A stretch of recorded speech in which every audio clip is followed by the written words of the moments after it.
So what we're talking about today is crafting power markets. How do you set the rules of the sandbox so that the actors come and they play, and that power gets delivered at a cost that's reasonable to people with some of the social goods that we want?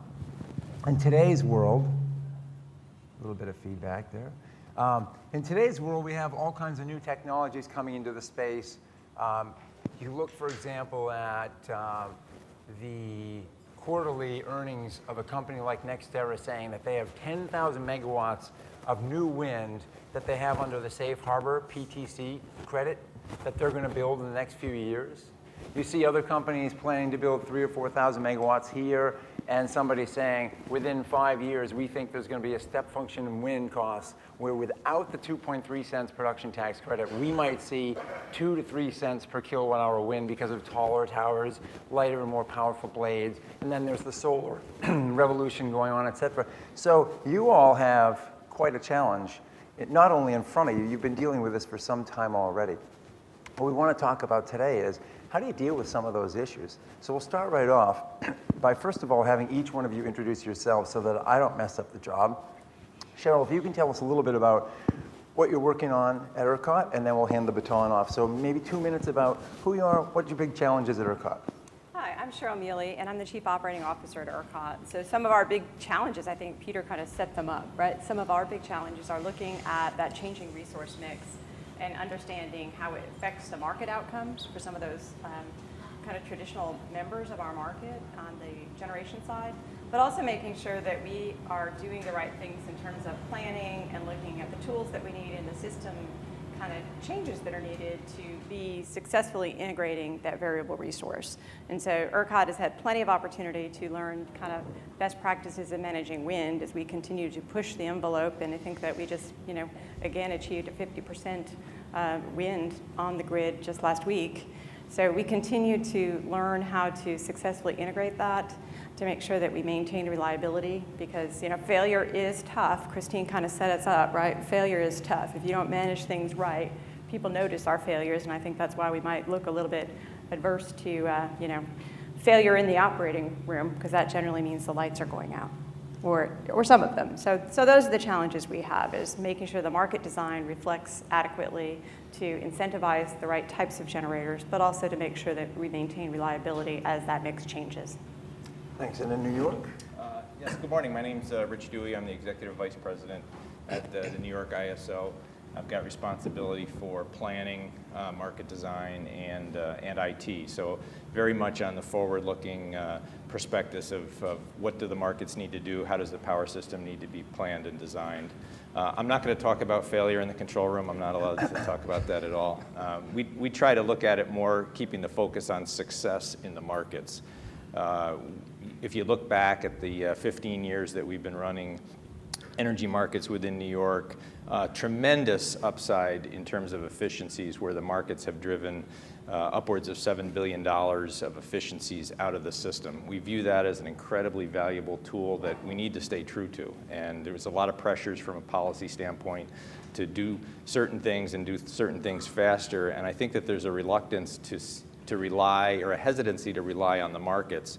But when you look at the value that they've already brought to the system and the model that we've had in place, we are really advocates of let's be true to the markets, let's continue to evolve the markets, let's make those necessary changes, because the system of the future and the innovation that we see can only really be successful and sustainable for the long term under a market construct. We believe that very, very strongly in New York, and that's something that we want to continue to work to come up with those products, to value the capabilities of some of these new resources and the innovation, so they can get properly compensated and ultimately successful in how they support the system going forward. Thank you, Rich. And Gordon? Morning, Peter. Good morning, everyone. So Gordon Van Wely, ISO New England, CEO. I'd say that we've got three big challenges we're working on. The first, I want to avoid failure of the wholesale market construct. So that is something we're working on quite hard.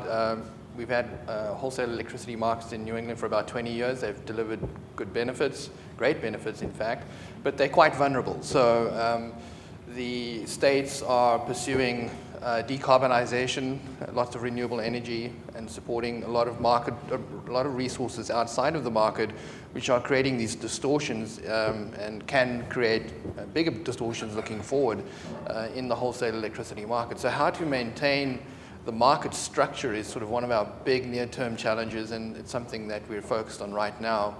The second thing is what we've labeled fuel security. And so we were just joking coming up here prior to the panel that we've got lots and lots of gas generation in New England. They do a great job for us most of the time, but somebody forgot to build pipelines to supply the gas into New England. So that sort of does set us up for possible failure in the wintertime, which we don't like to think about a lot of the ISO. And we really have to solve that problem because ironically, as the states seek to achieve that first goal, which is decarbonization, they have to push out of the market all the resources that we use to keep the lights on in the wintertime. So there's a real conundrum there that we've got to work on. And then the third issue is managing all the integration of investment in distributed energy resources. And I know California's had the duck curve for a while, and I heard from Bill last night we have the armadillo curve down here in Texas, and I'm here to announce we have the cat curve in New England. So we have this really weird load shape now in the spring. It looks like the top of a cat.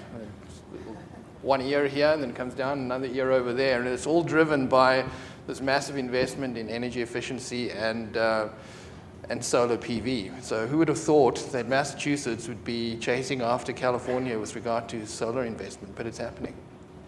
Thank you. And John? Sure, John Baer. I'm CEO of MISO, and we do everything down the middle of the country, so to speak. We've been dealing with this for quite a while because the transition that we've had in our portfolio has been pretty significant. Since 2005, we've added 15 gigawatts of wind and variable resources into our portfolio, and we've dealt with those quite well. We've learned about products in order to incent the right things, so whether we're balancing them or trying to get the intermittent resources to do the things we'd like them to do so we can stay reliable. We've done that. We've learned about forecasting tools. All of us have learned how to forecast the wind much better and more reliably. But we did it on top of a long resource portfolio. Economics, environmental things have taken care of that now, and now we're working right at our reserve margins, and it's different. And we're probably going to add another 15 to 20 gigawatts of wind by 2025. So how to incorporate all that while we're changing our fuel mix, 80% energy from coal resources probably in 2006, 2007. Now it's about 50% going down. So we've got a lot to think about there in terms of product design, price formation, our systems that support those kind of resources, and making sure that we can stay reliable because we are designed not to fail. Thank you. Let's stay on the wind thing for a minute. So you've got 15,000 megs right now with another doubling coming online sometime in the visible future. Right. What does that represent in terms of total nameplate generating capacity? So it's probably 7.5% of the total nameplate capacity.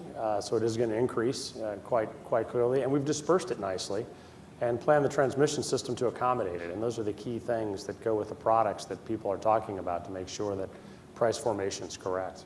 When we were talking on the phone about this, you indicated that one of the real challenges was to build the transmission right so that you take the wind from the areas where the resource is greatest and dump it into the load pockets where you needed it. It's simplest disbursement principle, right? So if you throw a rock into a bucket, you get a big splash. If you throw a rock into a big lake, right, it just ripples across and you can absorb it. So it's really a matter of dispersing that wind so that it's easier dealt with. And then what does that do in terms of price formation? If you've got, let's even forget the PTC for a minute, where you could generate and sell at zero and still make $23 a megawatt hour. But even if you didn't have that distortion, how do you deal with an intermittent resource like that with everything else trying to live around it and still make money? Well, I think the key is, first of all, from a reliability standpoint, you provide price incentives so that when you need them to turn down, they can turn down. And so that helps a lot. And then from an economic perspective, when we do the price formations, it's not just getting the products right, but it's getting the prices right. Because I think what we're seeing across all of our markets is as marginal prices have been compressed, it's put a lot of pressure on the capacity price, and maybe it's not enough.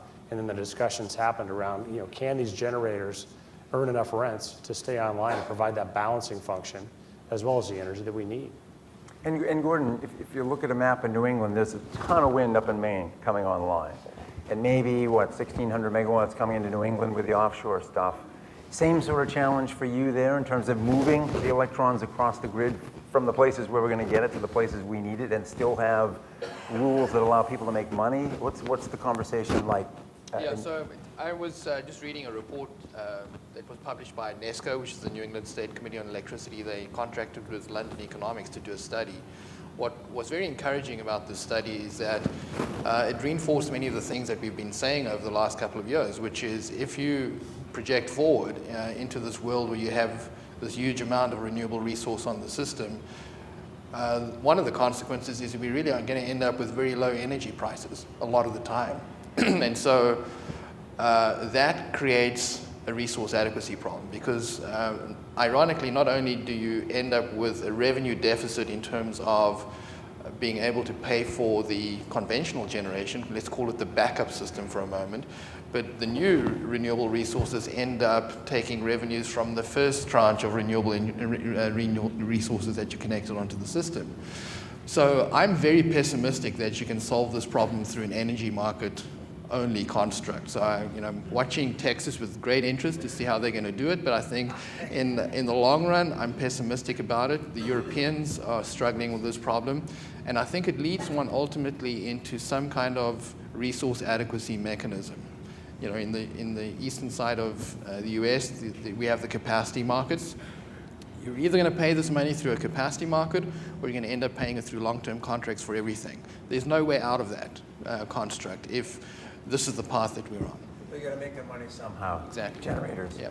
And you've got in New York lots of wind up on the lakes, but your load's down in Manhattan, more or less. I'm oversimplifying. No, How do you deal with that? Well, it's a challenge. 2/3 of the load is in southeastern New York, which is the fancy way of saying New York City, and 2/3 of the generation is upstate. And we have very limited transmission to get that power from where it's being generated down to the load center. So it's a constrained system as it is.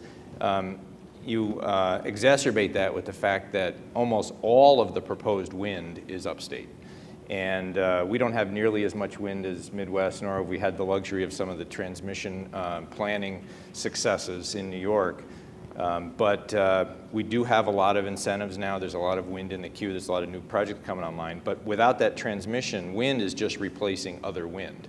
And to really hit the targets that we need to be able to have enough transmission capacity so that the wind is replacing the downstate fossil units, which are older and dirtier and less economic. And that's really the challenge. It's almost setting up like we like to look at as a tale of two markets in New York, where upstate we have long expanses of negative pricing events, and then downstate we still have the older fossil units still trying to serve that load. You got transmission congestion coming down through the Hudson Valley, and it's really hard to provide the revenue adequacy for those upstate units, as Gordon mentioned, for those periods of time when the wind doesn't blow. And there are times when the wind is zero, so you have to plan for that. So do you need to do what ERCOT did? What your transmission line was for 18,000 megawatts, and it was $7 billion, was it? I mean, Yeah. It was huge. It's pretty significant investment, right? As was referenced, we had the benefits of taking that planning process and kind of making that something that was a priority for us through the legislature and the commission to make sure that we could bring that low-cost energy of the wind into the market. I think that the other benefits that we've had, in addition to that planning process for making sure the transmission there, is really looking at the diversity of the wind that we have today in the portfolio of ERCOT. Is that we've seen a big tranche of panhandle wind come in. We've got our original West Texas wind in that region being the first one that got developed. Then we've got southern and coastal. And so while we still have time periods where wind is very low, that those minimum numbers are starting to creep up to something in the thousands of megawatts even on peak is what we're starting to see. So it really goes back to, we've got the transmission there. We're able to forecast the wind much better than we used to. But that does still create this price formation and challenges with the prices. In ERCOT, where we are largely kind of following the trend in natural gas, but now we're also have all this wind, it's a challenging time for generators, and how we keep that resource adequacy there is something that a lot of people are starting to think about. And we don't have a problem today. We've got much more capacity than needed based on kind of optimal design. looking at the loss of load. But we don't see it leaving the market. That was something we talked about when we had Clean Power Plan threats, but now it's really just economic threats. And so it's going to be interesting to see how we can design the market to keep the resource adequacy that we need as people really start to see the impacts of this economic shift. So I used to head up Constellation Energy's demand response group, and the thing that killed me was I'd have a 5-year plan, which I'd have to present to my bosses, and I'd say, I know what the price of capacity is for the next 3 years because it cleared to X and Y and Z. Beyond that, I have no idea. In one market, could be $50 one year, and then in Western PJM, it cratered to 15 the next, and I lost 30% of my revenues. My bosses are like, how can I build a business around that? And my response was, stupidly, you can't. Well, I'm not working there anymore, am I? But if you're an investor trying to pencil out an investment in a place like ERCOT, or indeed any of the markets, I want to bring 1,000 megawatts of new gas-fired gen, or I want to drop even a new solar or wind resource into the system. What do I put in my spreadsheet? Can we start with you? Yeah, right. We don't have that. We're the last standing energy-only market, right, with that commitment. And so I think it is tough. I don't know how generators are doing it. We do have some new gas generation coming online here in ERCOT. We've got a fleet of older coal plants that are still out there, and how they're making that work probably has to do with how well they've maintained those facilities over the long haul. And what we also have working in ERCOT that keeps people, I think, interested in our market is the very high price that you can get, right? And it's kind of that upper limit of the $9,000 kind of still looks to people as something where that volatility may be able to make that pencil out. But I think that if you read the trade and you read what's going on, people are starting to question and challenge that. Is that going to be enough over the long haul to really keep resources in the market, or to attract the types of resources you need to complement the wind and the solar? Our long-term system assessment that we published at the end of December kind of showed that, just based on what we believe the costs are, based on the trends, we just see a lot more solar and wind coming. And so how are we going to keep those other resources around to provide the ancillary services that we need to supply on the days when the wind doesn't blow? We know the sun comes up every day. That is one thing that's much easier to predict. That one won't be as much of a challenge. But depending on how dense the original installations are, they could be affected kind of by cloud cover and create some new ramping things. And we know that we're going to see some new ramping kind of in the evening hours. Everybody's, zoo is changing, I guess. We've got the armadillo, the duck, and the cat. So, I guess every region is going to grow their zoo, and we're going to have these new ramping things that we're going to have to be able to deal with. Will we have that right mix there to do it? It's a big challenge. So note to Christine, the next time we do this panel, it's called the armadillo, the duck, and the cat. So, Rich, question for you. So, in New York, you pay a capacity price for steel on the ground for the ability to generate when you need it. But those are 6-month strips. There's not a lot of visibility in New York either. So that was another reason why I'm not working there, because part of my load was in New York, and I couldn't forecast that past next week. How do you give security to investors around that issue? Well, you're right. We don't have that long-run forward capacity market. It's a 6-month strip. But one of the ways that we attempt to address that and to provide that market signal and that information to the market is through extreme transparency in our planning processes. So we do a lot of very public planning studies, whether it's forecasts, whether it's economic projections looking out. We provide a lot of details around our reliability processes to give that information to investors for them to make some of their own decisions. And we really work very, very hard to maximize our transparency in that regard.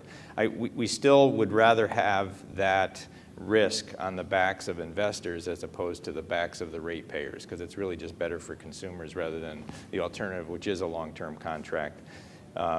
But the combination of our planning processes working hand in hand with our market design processes does provide, we think, sufficient information for investors to make decisions.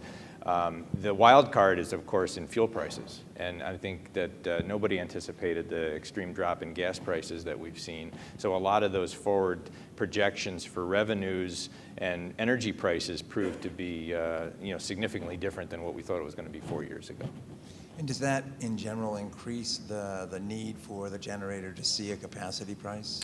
We think it does. There's very little inframarginal revenue anymore for generators. So when you look at, and I think I agree with Gordon on this, when you look at the compression from the energy prices, we got to have those units stick around. They've got to be have that revenue adequacy. They've got to be able to be there to backstop the wind and to balance the wind. And if we don't provide some mechanism, some revenue stream for them, then we're going to find ourselves really short on a reliability situation on those days that the intermittency is just not there.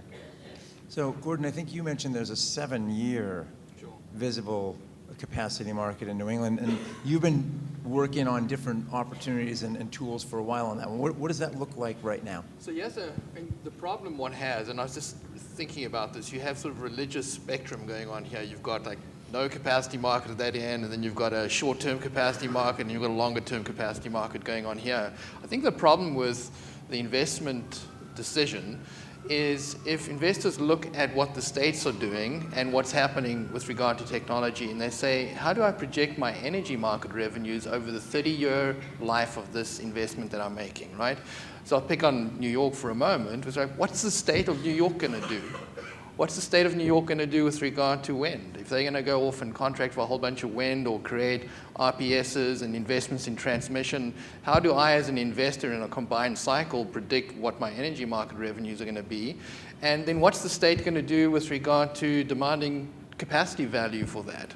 What's his short-term capacity price going to be 10 years from now? So I think you end up, the consequence of that is you drive the risk to a point where either an investor says, no, I'm not going to do this, or they demand a very high premium to invest.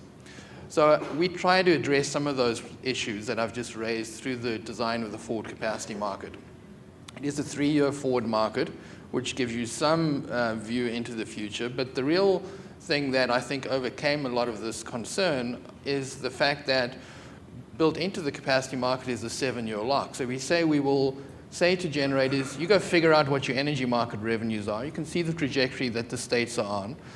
You come back to us and you tell us what we need to pay you through the capacity market and to give us what we want as the ISO, which is we buying an option from you to deliver reliability 3 years from now. So we're going to call on you. We're not going to tell you when. It's likely to be on peaks, but it doesn't have to be on peaks. Price for me in your offer into the capacity market what it will take to do that. And so they can then adjust their prices upwards to reflect the reduction in the energy market revenues. And furthermore, if they're a new entrant, we'll give them a 7-year lock at the clearing price in the capacity market. It worked like a charm. So we went short, we had a bunch of retirements, and then suddenly we had a big surge of new investment into the region. The consequence over time is that as energy market revenues get depressed, we are going to drive up the cost of new entry in the capacity market. There's no way around that. But your only other alternative to go off and do long-term contracts for everything. So I think for now it seems to be working, but the big vulnerability with this mechanism is what happens if the states say, I'm going to go and contract out of market for resources anyway because I'm choosing to try and solve for some other objective like renewable energy. What does that do to price formation in this construct that we've created? And that's really the challenge we're working on. So that tension between mandates and markets, if you will. Yeah. Rich, what tools do you deploy in MISO to attract new generating resources and indeed keep other ones there? First thing I've decided, we've got to come up with some sort of an animalistic curve. So as I get home, we need a platypus curve or a bear curve or something. Can we do a survey afterwards, Yeah, Christine? That'd be tremendous. We do a couple things. So we're 14 of our 15 states, as well as one of our Canadian provinces, they're non-restructured states, right? So we do have long-term contracts. There's effectively 20, 30-year contracts with their customer base because we've got vertical integration there. So we do a survey with our state regulators on an annual basis to show, going forward, what the capacity situation looks like. And it's gone from about a 30, 35% reserve margin down to around 15 to 16%. So it's come down quite a bit. Economics has driven that. And what that does is that drives contracting, it drives construction inside of our resource pool so that we have the resources we need. Our members, if you will, or our load-serving entities have to come back to us with a contract so that we know there's steel in the ground and prove that they've got the resources they need. So rather than have a procurement, as Gordon or some others might have to facilitate that process, We do it through long-term contracts and have a transparent mechanism to show where things are, and then we operate residual markets in the states to allow them to true up. And that's generally working pretty well. I think I probably sleep the best on that issue. Yeah. So all of you, your ISOs are not for profit with members that are made up of generators and retail providers, people who are buying the electrons and so on. What's the tension like in that conversation?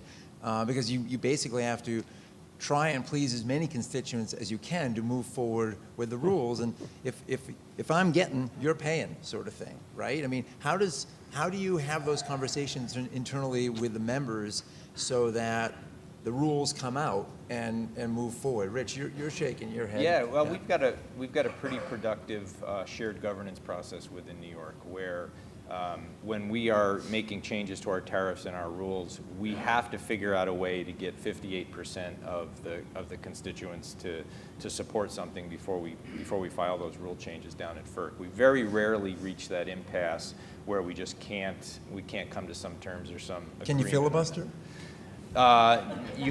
No, not effectively. You can try, I guess. And it's an interesting dynamic because there is none of the loads own generation. It was a full divestiture in New York, so there's no vertically integrated utilities. So everybody has their own objectives and their own stake in the game, and we've got 5-sector system that all needs to agree and work along. So when you come up with a rule set, we have a very, very effective vetting and design of the rules before it gets to the FERC. So it's got a much greater chance typically of getting agreed to, and we have far less litigation down at FERC. But it's a constant conversation process. Every single day at the ISO, there's some kind of stakeholder meeting where we're trying to hammer out small rule changes to our capacity markets or big rule changes to our energy markets, and we just have to be able to have that agreement and work closely on that design to get it done. What does that look like for you, Sean? So in ERCOT, I think that we have our stakeholder forums as well that are made up of all the members, the different working members within this state, whether you're a retail electric provider or a generator or a transmission company. And so I think very similarly, or maybe even more, the stakeholders are where the rule changes happen, and then they go up to the board. So in ERCOT, that tension is always there at the table.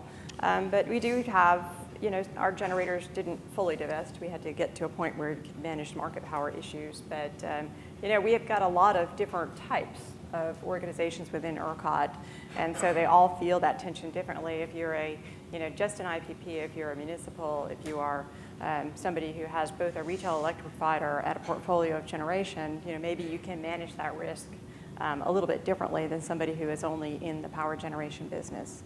So that tension's there, and I think there's constant tweaking of, is our reserve or is our operating reserve, is that working right? Are we generating enough revenue? Is the scarcity really working? Those are all the types of questions and challenges that we're constantly hearing through the stakeholder dialogue. And reliability is another aspect we're starting to hear amongst stakeholder groups of, are we focusing too much on reliability to the detriment sometimes of the market?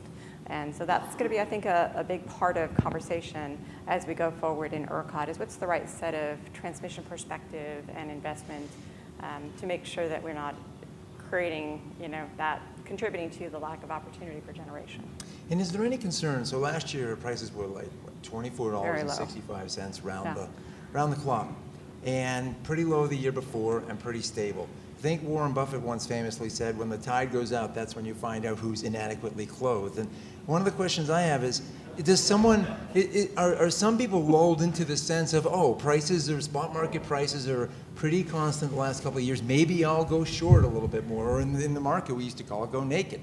So, is there a moment in time where prices do spiral up to that $9,000 a megawatt hour, and some people get injuriously damaged because it was been high tide, for years? And that's when you really think about your commitment to the energy-only market, right? Yeah. Because in an energy-only market design, you have to politically be willing to, kind of live through the tide going out. Yeah. Because it, by design, the market requires for people to make their money that you have scarcity pricing periods to make sure that they can stay whole. And so those are the challenging times. And you're right, we've had just kind of record low pricing, and the trend kind of doesn't look much different this year, quite honestly, so far. And so how do we sustain that? And, it's the political will to stick, kind of having the grit to stick with that energy-only market requires you to have the grit to ride through those high price periods. The irony is that when the tide goes out, the policymakers that were in support of the energy-only market are no longer around. And there's a new bunch that are really irate with you because the lights are going out. So we've seen some of this play out in the eastern markets back in 2000. You and I were talking about Yeah, it. we were talking about that. It was May 8th of 2000, and Yeah. prices went to $6,000, and then it said, oh, we're going to cap that. And so, I look at a place like ERCOT and go, okay, let's say there's some large steel makers or someone who, they've been expecting high tide, and suddenly they're out of business because $9,000 a megawatt hour is days and days and days worth of $25 a megawatt hour power. Are we going to really lay off all those people, or are we going to come up with something out of the public's pocket to keep that factory running and people at work? Yeah, and when it goes short, it's going to go short for a while. It's not, right. you can't just turn on new generation overnight. Yeah. So, I think that's the risk. That's the risk trade-off between saying you're going to put all your eggs in the energy-only market or whether you can try and smooth out that volatility through a combination of energy and capacity market. Yeah, and there's a lot of bilateral contracts that goes on out there, right? So, that's part of it. How much risk are they taking now in not signing on to some of those bilaterals or, kind of preparing for that and really depending on that energy-only market? We do see some different dynamics in the grid with regard to some of those even, those that have their own generation and how they're kind of looking, I think, at operating in the lower price periods. There's also a lot of hedge products out there that Right. really sophisticated participants, wouldn't leave themselves completely naked to that long situation of, continued high prices. We'll only know when the tide goes out. Right. 2011 memories are still there. Yeah. And so while it seems a long time ago since we've had those types of problems, I think that those memories were embedded pretty well. But that's right. How many are we into the next generation yet, where people are willing to take that risk? And Rich, within your organization, so if you're looking at some of these massive transmission lines. John, right? Excuse me, John, thank you. Sorry, Rich. Yeah. Excuse me. I knew I was going to do it sooner or later. I know I don't have any massive transmission lines. If you're looking at, thank you, Gordon. John, you're looking at potentially some really lumpy additions, right? Where you could have a 3,000 megawatt transmission line coming across with a whole bunch of new wind. How do those conversations unfold within the organization in terms of how to deal with those kinds of real lumpy assets that might come online? So we run a planning process not unlike the ones that you've heard about already. It's very transparent, it's very open, and it's basically an annual process that repeats itself every 18 months, so it's constantly rolling. Every so often, and we did this back in 2007, we sort of looked at what's the future potential, right? So a scenario-based planning, not deterministically trying to predict the future, but saying, look, let's look at the different options that the futures are so we can band it. And then there's a certain set of transmission assets that are no regrets, right? So we came up with a $6 billion portfolio of transmission lines that largely tied our generation portfolio together. So if you think about 15 states and the generation portfolios in each state being designed to meet a balkanized system, now we're using it regionally. We need regional transmission lines. So it's sort of like coming into a big city and putting loops in, right, where you can move the traffic around. And so we did that. It's about a $6 billion portfolio. It's got a 3-to-1 benefit to cost ratio, brought all the wind in, allowed us to disperse it. It worked really well. So we're in that process again now. So in 2019 or 20, we'll probably have another portfolio of assets just like that.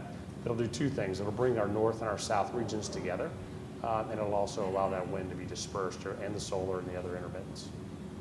Thanks. Well, I'd like to open it up. We've got about 7 minutes left. Questions from the audience. I can't see any of you, but now I can. Anyone out there have a question for the panel?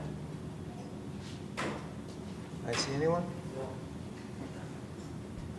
Should have the word glow in the dark stuff. I'll preface this with saying I am from Texas. Gentlemen from the New York and New England or Maine areas, you talked, especially the Maine, you talked a lot about the failure or the possible failures of the energy-only market, but we continue to see investment in this market, and we, by most publications that I read, Texas has the most successful market in the United States. So don't you think that that would bear a different look? And I echo the comments of the ERCOT representative. The price, the $25 price for power does not tell even part of the whole story in the state, given all of the bilateral contracting that is in place. I'm still seeing heat rates in the 9 to 10 range from plants that are producing power in the 7 range. There is margin there. It's just very low cost because we have very low cost gas. So what, could I ask you a question? Well, what's your metric for saying it's the most successful market? My metric would be the amount of switching that goes on, the amount of the pricing that we see, and probably the amount of investment in the market that isn't buoyed by a capacity payment. More competition. So one of the things that I'll comment on, and this is through meetings and conversations we've had with developers to try to understand why we're not seeing the development as much in New York, and some of it is the regulatory uncertainty. So kudos to Texas for sort of nailing that down. But the other thing to remember is Texas's load is continuing to grow, and New York's and in many areas of New England, it's actually on the decline through energy efficiency, through economic means. So a lot of that development, if that's the metric, a lot of the development is investment where they see a load growth, so there's certainty of future opportunity. And we're not seeing so much of that in New York, and I think Gordon will tell you this, similar in New England, where we're actually seeing the load going down. So you've got a market that's long, you've got load that's going down, and then you've got a lot of renewables that are coming in. And how do we maintain the level of reliability and still preserve the market? It's a very different challenge. Here's the test for the Texas market. So I agree with what Rich just said. I think there's been investment opportunity. Developers of new combined cycles could look and say there's growing demand here, and there's some coal facility that I can end up stealing market share from. And so I've got to, as long as I'm the best heat rate new entrant, I've got a viable recovery plan.